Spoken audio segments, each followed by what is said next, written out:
9/11 affected so many people here in this area. We lost, I think, 17 people. The impact was horrible, especially those funerals. We were very fortunate to have Ray Donovan, who has been very close to the Sister Servants of Jesus and the Shrine of St. Joseph for many years. He and his company were one of the people who did the salvage work and the recovery work.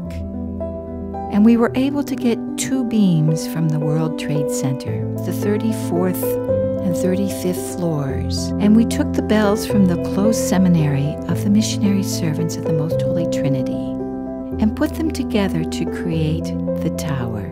The Tower of Remembrance was finally built a year later, and on the walls were all the names of everyone that died, not just in New York City, but in Pennsylvania and the Pentagon. The tower bells ring every day.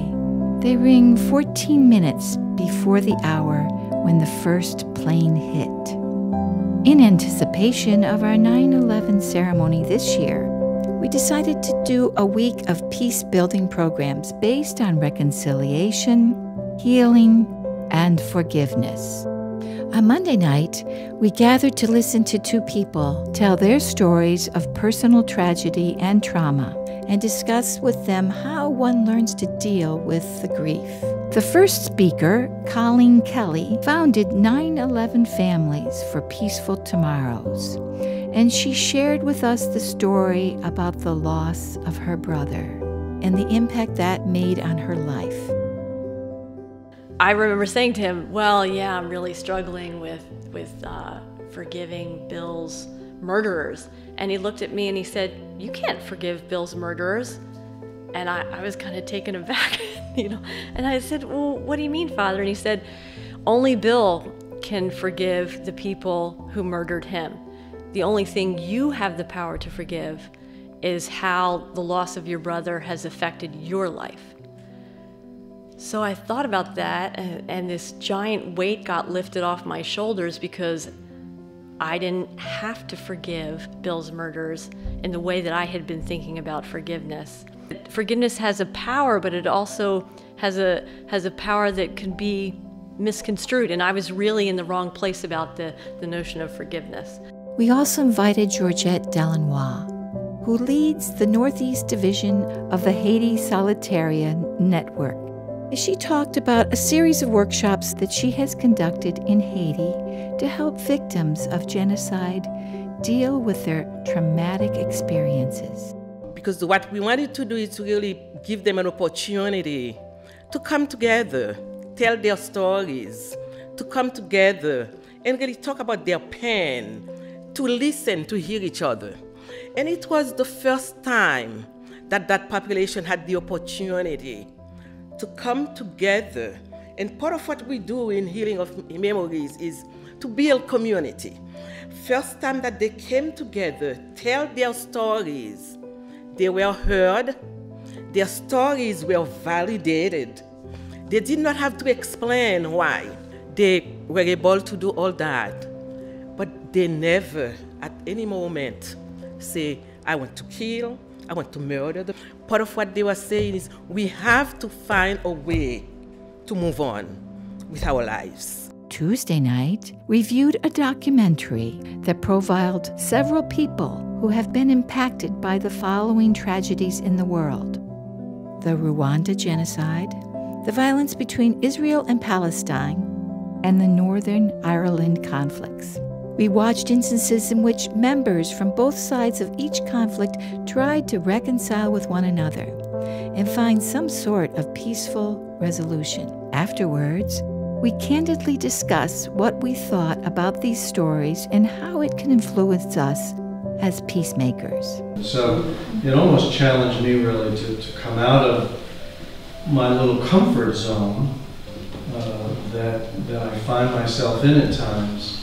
There's this natural tendency in me, or in many of us, because we don't know and it's foreign, it's out of our comfort zone, to pull back and to run away instead of engaging, getting to know the other person. It just seemed each time it was mentioned when they recognized the basic humanity in one another, that they really weren't that different, that things began to change.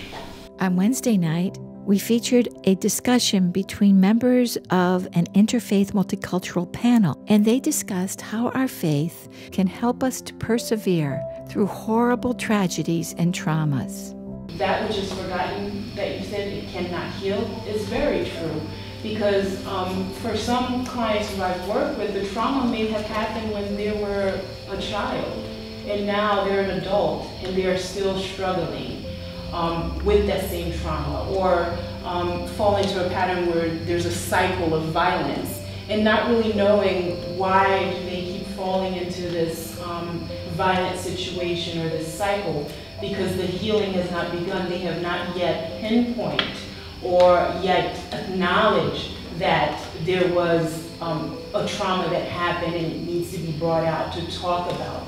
Because it is only then when they talk about it and bring it out that healing can begin, and they can begin to realize the triggers that are attached to that traumatic experience. In our efforts to help people reconcile, we might want to help them to really see more the suffering that the perpetrator is going through. That might at least provoke or their sympathy, and then help them then say, okay, well, if I will not forgive for the sake of my own sake, at least I can forgive for the sake of the other person who's suffering. The scapegoat mechanism and the cycle of violence, and so if you hit me and I hit you, and you hit me and I hit you, and you hit me and I hit you, pretty soon we're both a bloody mess, and who started it is kind of a moot point. So how do we break out of that? And one of the danger signs is when we see someone becoming what they say they hate. When we are suffering, it's very difficult to believe that God is with me, right? Even if I'm able to realize and recognize God's presence in my life, I will not be able to tell it at that moment, because my suffering, pain is stronger than the faith I have. But in that moment, if someone brings love and hope to embrace the other person, the one who is suffering, that's where the faith and spirituality take effect. The suffering person's faith can be manifested, elevated. If these two are not experienced at the time of the suffering, then faith will disappear. Then lastly, as part of our annual 9/11 Candlelight Vigil, we decided to invite all of the first responders, the policemen, the firemen, the rescue squads of our surrounding towns to come and attend a gratitude reception. We thanked them for their service to our community, and we wanted to show them our appreciation because we've noticed that over the years, they are the ones who come every year to the vigil to remember their brothers and sisters who gave their lives on that day. This evening marked the culmination of a powerful week that gave us an opportunity to plant seeds of hope in our minds and hearts. It is important that we continue developing such programs not only for 9/11, but throughout the year. Our goal is to help people gain the tools necessary to be better peacemakers so that they can truly become beacons of hope, of love, and of peace.